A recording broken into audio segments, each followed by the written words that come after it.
मरघट सबका प्यारे, लेकिन मरघट सबका प्यारे, जलता एक समान रे।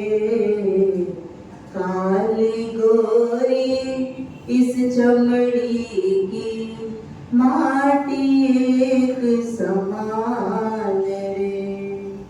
रह जाएंगे माल खजाने, होश में आगे होश दीवाने।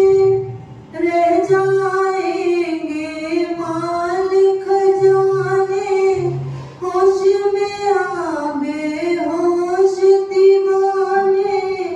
मेरा मेरा करते पगले, मेरा मेरा करते पगले, निकल जाएंगे प्राण रे। काली गोरी इस चमड़ी की, माटी एक समान रे। पंच तत्व के इस पुतले का, क्या करता अभिमान रे। काली गोरी इस चमड़ी की, माटी एक समान रे।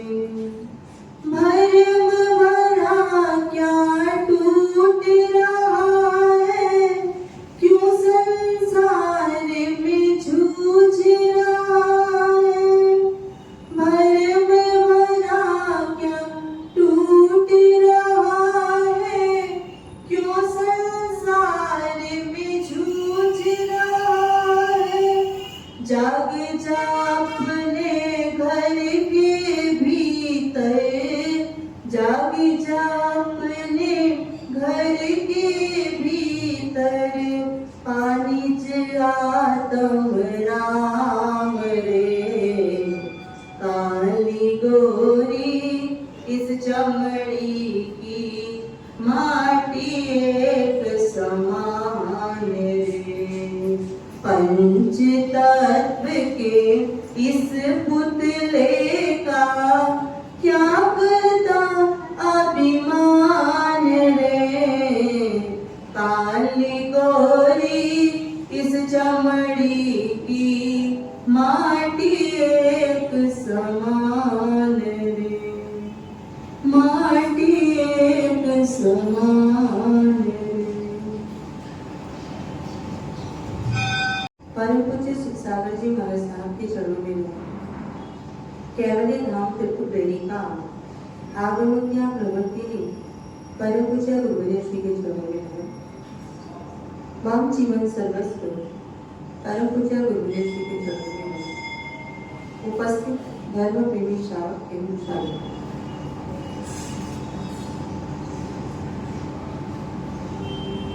कई वर्षों के बाद एक राजमहल में राजा को एक राजकुमार की प्राप्ति होती है। एक पुत्र रत्न का जन्म होता है और उस पुत्र के जन्म के बाद पूरे नगर में एक अद्भुत आनंद फैल जाता है कि भविष्य में होने वाले हमारे नए राजा की प्राप्ति आज हमें हो गई है। आनंद मनाता है, सारा नगर आनंद मना रहा है। राजा भी आनंदित है और आनंद के साथ आगे बढ़ते जा रहे हैं। दिन बीत रहे हैं, वर्ष बीत रहे हैं। बीतते बीतते वो बालक 10 वर्ष का हो गया और 10 वर्ष का होने के बाद एक बार अपने मित्रों के साथ खेलने के लिए, घूमने के लिए बाहर निकला है। जंगलों के रास्ते से जा रहा है और अचानक जंगल में मित्रों का साथ छूट जाता है। वो रास्ता भटक जाता है और रास्ता भटकते भटकते मन को थोड़ा मजबूत करते हुए आगे बढ़ता है, दूर सुदूर उसको एक झोपड़ी दिखती है। वो झोपड़ी के पास जाता है, दरवाजा बजाता है और जैसे ही दरवाजा बजाया, अंदर में रहा हुआ एक व्यक्ति बाहर आता है। पर उस व्यक्ति के कपड़ों को, उसके लिबास को, उसके हाल चाल को देखकर एक बार राजकुमार थोड़ा घबरा जाता है, डर जाता है कि क्या है।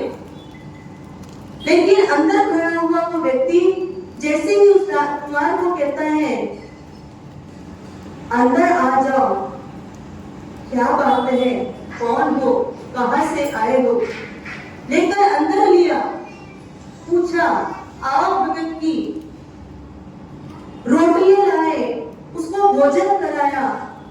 वो भोजन कर रहा है, उस बीच उस व्यक्ति का एक 10 वर्ष का बच्चा आवाज लगाता हुआ आता है, उसके पास आता है। उसके रूप को देखकर, उसके हालचाल को देखकर वो राजकुमार आनंदित होता है, उसके साथ खेलता है। अब राजकुमार भूल गया है अपना राज दरबार, अपने माता पिता भी भूल गया, उस 10 वर्ष के बच्चे के साथ खेल रहा है और उसी के साथ घर में रात को सो गया। दूसरा दिन सुबह वो व्यक्ति का बच्चा घर से बाहर जा रहा है, तब वो राजकुमार पूछता है, तुम कहाँ जा रहे हो? तो कहता है, मैं भीख मांगने जा रहा हूँ, मैं भीख मांगने जा रहा हूँ। उस समय वो राजकुमार कहता है, मैं भी तेरे साथ चलता हूँ। उसने भी अपने कपड़े भिखारी के पहने और उस बच्चे के साथ वो भी भीख मांग रहा है, गली गली भीख मांग रहा है। समय पसार होता गया और वर्षों बीतने के बाद वो राजकुमार भीख मांगते मांगते मांगते मांगते एक बार अपने नगर में ही आ गए। एक वृद्ध व्यक्ति जिसकी नजर राजकुमार पर पड़ती है, उसकी आवाज कानों पर पड़ती है, तब वो वृद्ध व्यक्ति कहता है, हो ना हो, ये कहीं राजकुमार तो नहीं जो वर्षों पहले घूम गया, ये वही राजकुमार लगता है। कैसे पहचाना जाए कि ये राजकुमार है या कौन है? तो छुप करके जोर की आवाज लगाई, अगर राजकुमार होगा तो जरूर ऊपर देखो। और जैसे ही आवाज लगाई, उस राजकुमार ने ऊपर देखा और वृद्ध व्यक्ति ने पहचान लिया, वो यही हकीकत में राजकुमार। वो वृद्ध व्यक्ति उस भिखारी राजकुमार के पास आता है, कंधे पर हाथ रखता है और कहता है, सम्राट बनने के लिए पैदा हुए हो, क्यों गली गली पर भीख मांग रहे हो? क्या बनने के लिए पैदा हुए? कौन पैदा हुआ है सम्राट बनने के लिए? राजकुमार। वो राजकुमार पैदा हुआ है और अभी वो क्या कर रहा है? भीख मांग रहा है। ज्ञानी भगवान फरमाते हैं, ठीक उसी राजकुमार की तरह आप और मैं भी सम्राट बनने के लिए पैदा हुए हैं, लेकिन गली गली पर, दर दर पर भीख मांग रहे हैं। ये मेरा है, ये मेरा है, ये मेरा है, ये चाहिए, वो चाहिए, पर कुछ भी मेरा। कौन है संसार में आपका? वस्तु आपकी, पत्नी आपकी, बच्चा आपका। रमेश जी, बेटा आपका नहीं है? है भी और नहीं भी, ऐसे कैसे होता है? सांसारिक में हमारा सांसारिक में आपका है, तो वो भी महाराज साहब के रिश्तेदार आते हैं, तो आप क्या बोलते हो? महाराज साहब के सांसारिक परिवार वाले आए, वैसे वाले सांसारिक है आपके भी सब? हाँ? कैसे वाले सांसारिक है? सांसारिक कैसे चलेंगे? पर फेविकॉल की जोड़ वाले सांसारिक नहीं चले। ये जोड़, ये जुड़ान हमको दुर्गतियों का दरवाजा दिखाता। कोई अपना नहीं है, मैं अलग हूँ, मैं सबसे भिन्न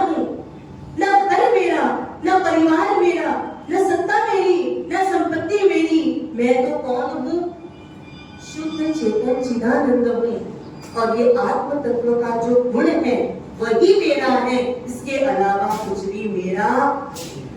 जो मेरा है वो मेरे से कभी भी अलग हो नहीं सकता, और जो अलग होता है वो कभी भी मेरा हो सकता। पक्की बात है।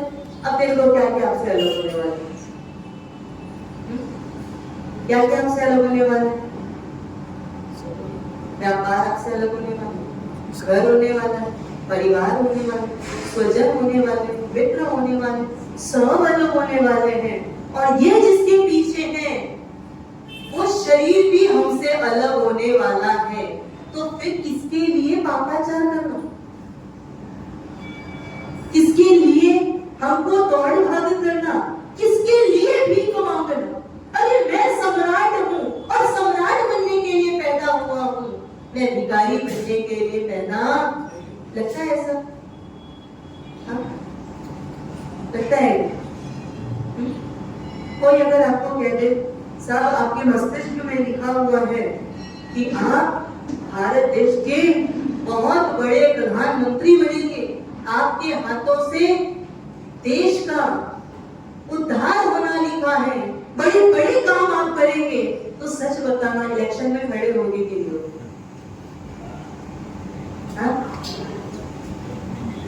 देश का संचालन तंत्र पूरा पूरा आपके हाथ में आ जाएगा, तो खड़े होंगे कि नहीं होंगे?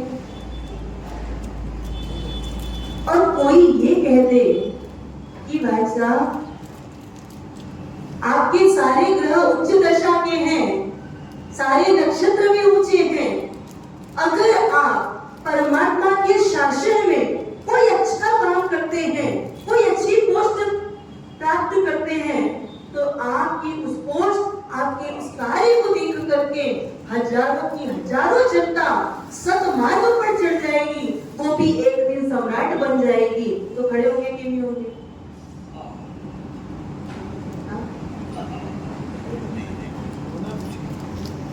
चाहिए वाली बात है, करना क्या वो वाली बात, दूसरों का नहीं, किसका? एक बात करता हूं, कोई व्यक्ति आपको एक बार चीट किया, 2 बार किया, 3 बार किया, 10 बार धोखा दिया, क्या उसके बाद क्या उसके साथ संबंध रखोगे? रखेंगे? भाई ने धोखा दिया, भाई को अलग कर दिया, माता पिता ने भेदभाव रखा, माता पिता को अलग कर दिया, और परिवार मेरे को चीट करता है, परिवार के साथ संबंध छोड़ दिया, बाहर के लोग, दूसरे लोग मेरे अपने हैं, मेरा साथ देंगे, इसलिए नए मित्र बनाए, और वो मित्र जिसके साथ आपकी अच्छी दोस्ती चल रही है, एक दिन आकर के उसने आपसे 5,000 रुपए मांगे, पर आपकी व्यवस्था नहीं होने के कारण, अनुकूलता नहीं होने के कारण आपने मना कर दिया, वो मित्र भी क्या किया? दोस्ती तोड़ करके चला गया। फिर आपको लगा कोई बात नहीं, नहीं चाहिए मित्र, बड़े बंगले में रहता हूँ, अच्छा खासा पैसा है, होटल में खा लेता हूँ, पेट गुजारा हो जाएगा, और समय पर आकर के नौकर भी बंगले की साफ सफाई कर देगा। एक दिन वो नौकर जिसको अपना माने थे, वो भी महादगाबाज निकल गया, लूट करके चला गया। उसके बाद सब बिक गया, नीलाम हो गए, घर नहीं रहा, रोड पर आ गए, और जीवन यापन करने के लिए घूमते घूमते घूमते घूमते एक कोठरी मिली, ना तो वहां पंखा था और ना वहां पर कोई खिड़की थी, जीवन वहीं पर टिकाना था, एक रात निकाली और लकवा हो गया, पैरालिसिस अटैक आ गया। ये शरीर भी साथ नहीं दिया, दोस्त भी साथ नहीं दिया, नौकर भी साथ नहीं दिया, सत्ता संपत्ति भी हमारे को साथ नहीं दी, तो फिर किसके लिए? तो ये धोखा देने वालों के साथ संबंध कितने समय का रखोगे? वो परिवार के साथ, वो मित्र के साथ, वो नौकर के साथ हम संबंध रखेंगे? क्या उनके साथ वापस उस नौकर को आप नौकरी पे रखोगे? क्या आप उस क्लाइंट के साथ वापस बिजनेस करोगे? क्या परिवार के उन सदस्य के साथ आप कोई व्यवहार रखते हो?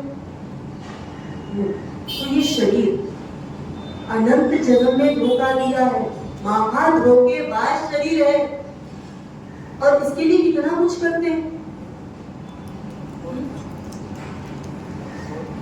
कमर में हल्का सा दर्द हो जाए तो नीचे बैठना छोड़ देते हैं, उसको पलंग दे देते हैं, पाट दे देते हैं, चेयर दे देते हैं। हाँ, बता और क्या की इसको, इतना खिलाया, बादाम का सीरा खिलाया, घी पिलाया, मेवे खिलाए, मार खिलाया, सारी मिठाइयां खिलाई, उसके बाद भी क्या किया इसने, धोखा दे दिया। तो इसको देना क्यों, देना कि नहीं देना, हाँ? क्यों देना पड़ेगा? अगर नौकर आपके घर की काम, आपके घर का काम न करे तो क्या नौकर को तनख्वाह दोगे?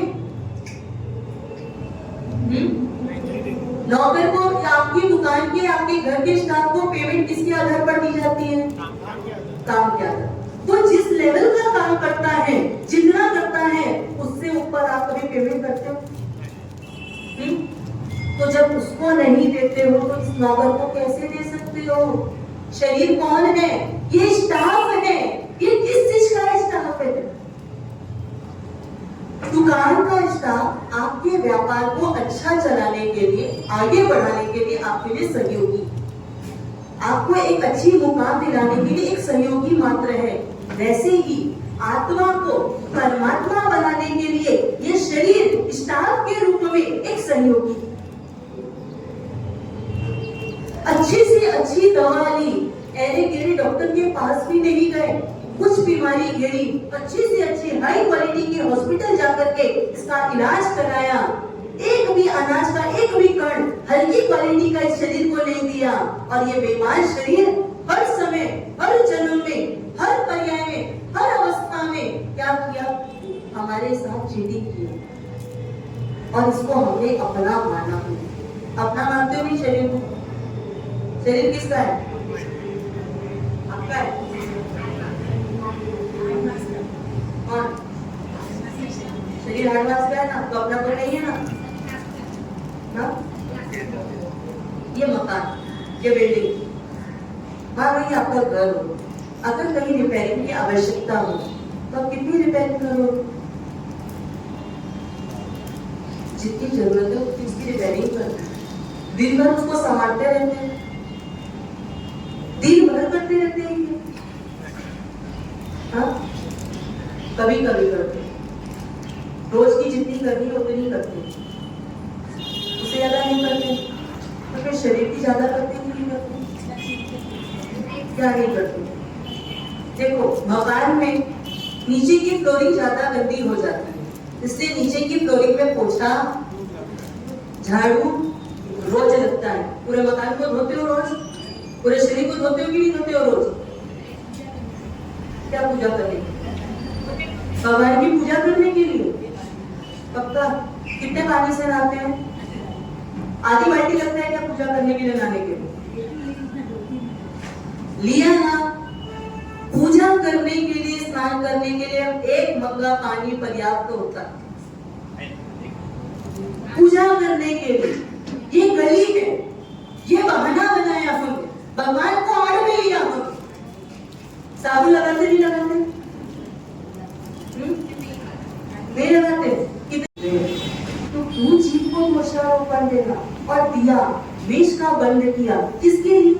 इस शरीर के लिए, ये धोखेबाज के लिए। अभी आपके परिवार के किसी सदस्य ने आपके साथ चीटिंग करी हो, आपको धोखा दिया हो, और उसके ऊपर बहुत आपत्ति आ गई हो, तो सच बताना, क्या उसको बचाने के लिए जाओगे? कहाँ जाते हैं? कोई नहीं जाता। जिसने आपको आज तक धोखा दिया है, पर आज उसके ऊपर मुसीबत आई है, तो कोई जाता है उसको संभालने? नहीं जाता। पर हम बुद्धिमान हैं, इसलिए हम जैसे बुद्धिमान लोग इस शरीर जो धोखा देता आ रहा है, उस शरीर को जब भी आपत्ति आती है तो सहयोग देने बिल्कुल पहुंचा। कितनी देर का वेट करते हो? सच बता। एक बुखार आया, पहले दिन बुखार आया, कितने दिन तक उसका वेट करते हैं? कितने दिन के बाद उसको दवाई देते हो? 1 घंटे में दवाई देते। और सम्यक दृष्टि जीव परमात्मा के शासन के साधक आत्मा क्या करती है पता है आपको? जब बुखार आ गया तो सीधा अट्ठम का पचकान कर ले। जब अट्ठम कर लिया या बस कर लिया तो अंदर की शक्तियां जिसको खुराक पानी नहीं मिल रहा है वो कमजोर हो जाएगी। जब कमजोर हो जाएगी तो आक्रमण करना बंद कर देगी और दुश्मन जो कमजोर हो गया है वो कैसे बाहर करेगा? शरीर कमजोर, शक्ति कमजोर हो गई तो चुपचाप सारे आपके वायरस जो वायरल फीवर क्रिएट करते हैं वो अपने आप शांत पड़ जाते हैं। डॉक्टर की फीस 1000 रुपए की बचती है मुंबई में, 50 रुपए की दवाई भी बच जाती है अगर परमात्मा की आज्ञा का पालन। 3 दिन के पहले साधक आत्मा कोई दवाई कोई उपचार नहीं करती, अरे बुखार ही तो आया।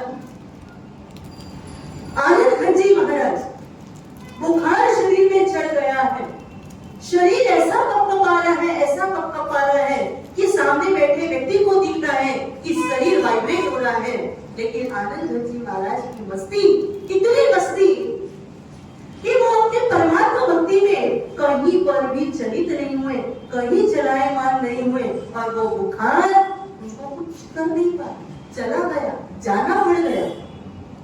जैसे बच्चा घर पे खेलते खेलते खेलते गिर जाता है और उस बच्चे के ऊपर आप ध्यान नहीं दो तो सच बताना वो बच्चे को कितनी देर वो बच्चा रोता है? एक बार भी नहीं रोता। बच्चा जब गिरता है तो सबसे पहले वो चारों तरफ अपनी नजर दौड़ाता है, कौन मेरे को देख रहा है। जब दिखता है कोई नहीं देख रहा है तो चुपचाप खड़ा होता है, वापस अपने काम पर लग जाता है। पर देखा अगर दादाजी की नजर मेरे ऊपर आ गई है तो फिर जोर जोर से उसका रोना है ना जी। जितनी बाहर क्रियाएं चलती है ये सब हमारे अध्यात्म को मजबूत करने वाली। ये शरीर में एक भी उत्पाद जब होता है आप जाकर के घर के सदस्यों को बताओ देखो बुखार आ गया, बुखार आ गया, बुखार आ गया, पर आपने जब देखा घर का एक भी मेंबर आपके बुखार की कोई केयर नहीं कर रहा है, क्या होता है? चुपचाप खड़े हो जाते हो, सारा काम करने लग जाते हो, कोई ध्यान ही नहीं दे रहा है और बुखार की छू मंतर गायब होता है। पैर फ्रैक्चर है, पट्टा बंधा हुआ है, ऑपरेशन किया हुआ है, बाजू में रखी हुई मटकी से एक गिलास पानी लेकर के पीने के लिए क्या बढ़ रहा है हमको? ये पैर का प्लास्टर, ये ऑपरेशन, ये एक्सीडेंट। और वही मकान में आग लग जाए तो क्या होगा? कहां से आई वो शक्ति? पैर तो तब भी टूटा था, पानी लेने के लिए भी पैर टूटा था और मकान में आग लगी तो भी पैर टूटा था। दिन वही का वही था, इधर पानी वापरा और इधर आग लगी तो कैसे करेंगे? कहां से भागोगे? कौन पैर देने आएगा? कौन शक्ति देने आएगा? आती नहीं है।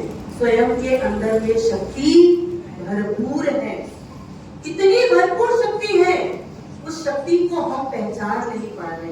इसने पहले ही कहा जैसे वो राजकुमार सम्राट बनने के लिए पैदा हुआ था और भिखारी जैसा जीवन तू क्यों जी रहा है भाई, ये बात उसके कान में पड़ी और तुरंत बाजू में रखे हुए घोड़े को आवाज लगाई और खुद करके घोड़े पर बैठ गया और राजमहल की ओर दौड़ गया।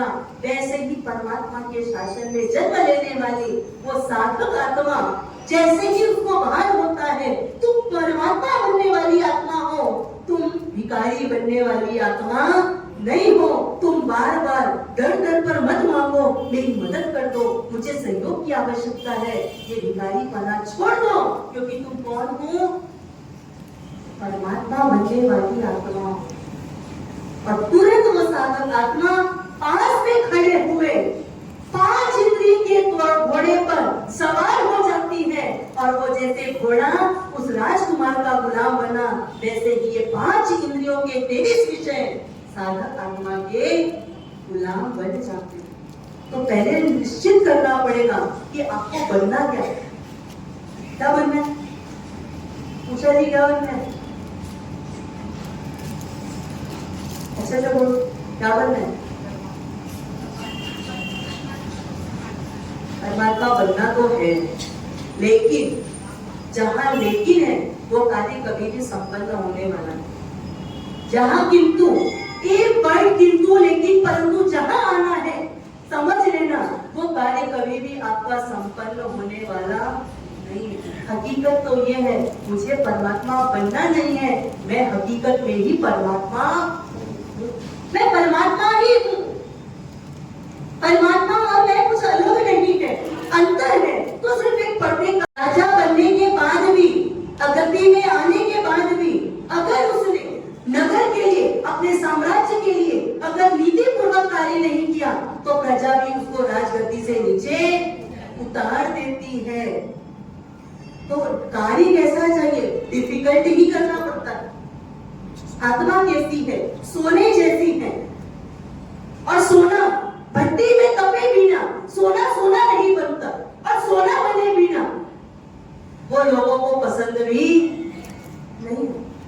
बोलते हैं अगर ये मुंबई शहर में ये जो समुद्र है, ये समुद्र के पास की जो मिट्टी है, ये रेत जो चौपाटी में मिल रही है, वो सोनेरी मिट्टी है, ले आओगे? हाँ? सोना है, उससे सोना बनेगा और उसमें भी सोना निकलेगा, लाओगे? अरे 100% बोल लो, गारंटी दे रही हूँ।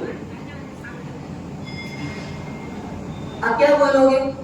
महाराज साहब वो मिट्टी मिट्टी लाने का हमारा काम नहीं है, वो सुनार जाने, वो मिट्टी लावे, उसको तपावे, और जब वो फ्रेश माल जब मार्केट में आएगा तब जाकर के उसको हम खरीदेंगे और तभी हम उसको सोना बोलेंगे। तो ये संसार के ये चकाचौंध की भट्टी में जब आपकी मेरी आत्मा तब करके निकल के बाहर आएगी, तब जाकर के उसको असली सोना बोला जाएगा। परमात्मा जैसे परमात्मा भी केवल ज्ञान होने के बाद ही देवता आकर के समक्ष शरण लगाते। देवों को पता है प्रभु का जन्म हो गया। प्रभु का जन्म कौन करता है? सबसे पहले देवलोक में होता है, मनुष्यों को तो बाद में पता चलता है। प्रभु मां के गर्भ में पधार गए, इंद्र वहां से नमो का स्तोत्र करके प्रभु को वंदना करते हैं। तो सोचो, प्रभु गर्भ में आ गए, प्रभु का जन्म हो गया, प्रभु राज्याभिषेक हो गया, प्रभु दीक्षा ले लिए, प्रभु विचरण कर रहे हैं, तब तक भी देव एक भी समोशरण नहीं लगाए प्रभु का। कब लगाया?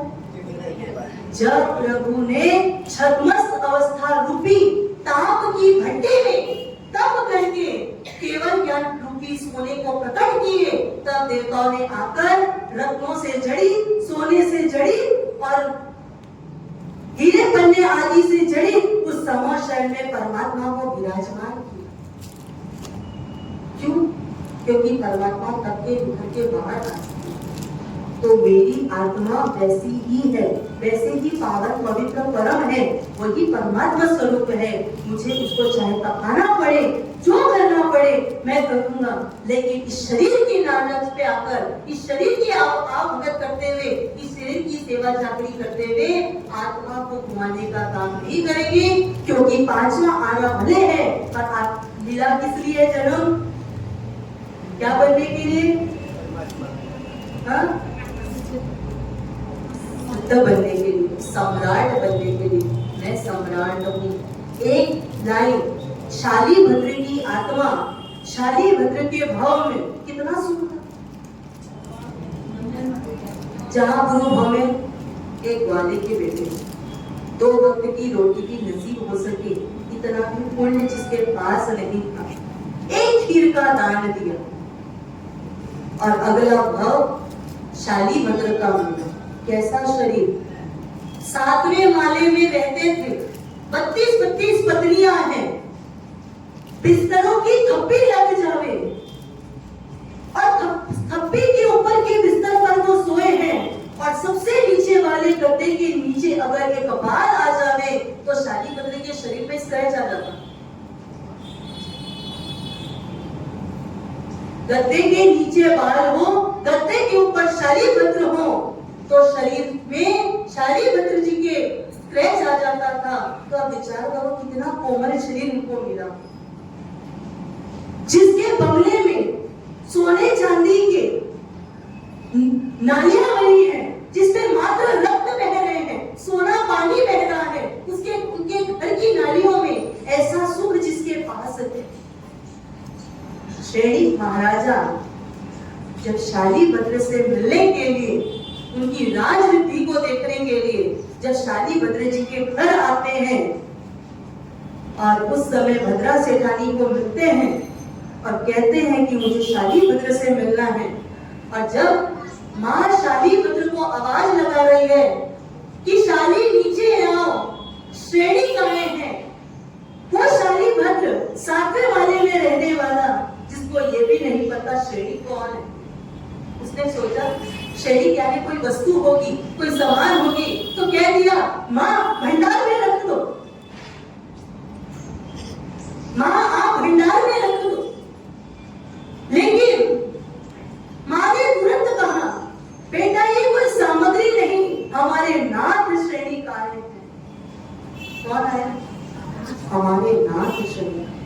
ये नाई जैसे ही शालीभद्र जी के कान में आए, नीचे आए, सब मिले, श्रेणी महाराजा से भी मिले, सब किया, लेकिन लाइन घूम रही है, मेरा नाथ, मेरा भी कोई नाथ है, मेरे ऊपर भी कोई है, ऐसा कैसे हो सकता? मैं अपना नाथ किसी को नहीं बना सकती। इस चराचर जगत के एक भी जीव को अपने नाथ के रूप में मैं स्वीकार नहीं कर सकती। मुझे ही स्वयं का नाथ बनना है, मुझे ही सम्राट बनना है, अपना सम्राट खुद बनना है, किसी और को अपना सम्राट बना नहीं सकता। वो कोमल शरीर जिसको श्रेणी महाराजा भेंट रहे हैं, गले लगा रहे हैं, और शरीर कैसा होगा? रबड़ की जैसा ऐसा सिकुड़ गया। माँ कह रही है राजन उसको छोड़ दो, उसको छोड़ दो। और जैसे ही छोड़ा, श्रेणी महाराजा तो गए, लेकिन शालीभद्र जी के दिमाग में एक ही लाइन, मुझे क्या बनना है? सम्राट बनना है। आपको क्या बनना है? कितने कितने नाथ है आपके माथे पे? हाँ? ये सब इधर वालों के नाथ है नहीं? शावत जी आपके नाथ है? सब नाथ ही है, सब कोई उन्हीं की आपको हमेशा चाहिए। सब सुखी हो अपने अपने पतिदेव की सेवा करते करते, उनके परिवार की सेवा करते करते। कभी कभी तो कंटाला आता होगा, 25-50 साल की शादी का समय व्यतीत होने के बाद। सच बोलना, भगवान महावीर का दरबार है, घबराना नहीं, कोई कुछ नहीं करेगा। एक आध तो आया तो वो कंटाला जब आया तो क्या विचार आया? अगले जन्म में फिर पति चाहिए। हाँ, पति चाहिए या परम पति चाहिए? पति मिलेंगे, पति चाहिए या परम पति चाहिए? परम पिता चाहिए या परम पिता चाहिए? तो उसके लिए क्या करना पड़ेगा? जो गलती अब हो गई सो हो गई, लेकिन अब मुझे अपना कोई दूसरा नाथ नहीं चाहिए। मुझे ही स्वयं का नाथ बनना है, मुझे ही सम्राट बनना है, और मुझे ही सब कुछ बनना है। मेरा कोई नहीं बन, मेरे सिर के ऊपर किसी और का साम्राज्य। मतलब देवगुरु धर्म का चाहिए नहीं चाहिए? किसी का नहीं चाहिए तो बोले अब मंदिर में आने की क्या आवश्यकता? ऐसा परमात्मा ही मेरे नाथ है, परमात्मा ही मेरे सतछत्र है, और परमात्मा और देव गुरु धर्म के सिवा मुझे मेरा कोई नाथ नहीं चाहिए। उसके लिए मुझे सम्राट बनना है। जैसे उस भिखारी को वापस भान हो गया कि मैं सम्राट बनने के लिए जन्म लिया हूँ, तो आज हमको, आपको, सबको अपना ये भान करना है कि मैं भी सम्राट बनने के लिए जन्म लिया हूँ, मैं परमात्मा बनने के लिए जन्म लिया हूँ, अपने वास्तविक स्वरूप को प्रकट करने के लिए मेरा जन्म हुआ है। तो मुझे इसी के लिए प्रयास और पुरुषार्थ करना है। ऐसा प्रयास पुरुषार्थ आप भी करें, मैं भी करूँगी। अहो अहो श्री सद्गुरु करुणा